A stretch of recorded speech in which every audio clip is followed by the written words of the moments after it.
Semalam aku lepak dengan rekruter daripada syarikat penerbangan dekat negara Arab ni. Ada banyak syarikat lah.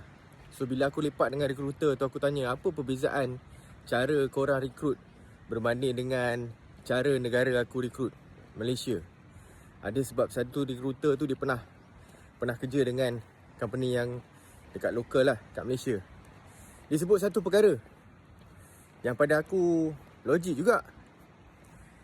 Dia kata cara syarikat penerbangan negara kita rekrut ataupun kriteria dia, salah satunya adalah BMI.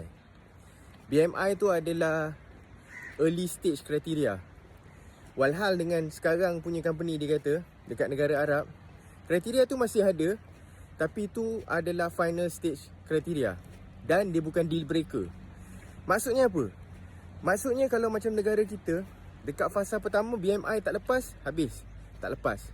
Kalau dekat cara diorang ni, BMI tak lepas, dia boleh bagi masa lagi untuk kau dapatkan BMI tu. Dan dia fokus kepada personality assessment, cognitive assessment dan juga English punya assessment. Semua ni lebih penting daripada BMI pada pandangan diorang. Sebab diorang kata cognitive, personality dengan English, kalau you nak train, nak develop sekalipun, dia akan makan tahun. Dan kadang-kadang selepas tahun pun tak boleh capai. Tapi BMI, kalau kita betul-betul fokus, 4 minggu settle, boleh dapat dah BMI tu. Khalas. Apa pandangan korang?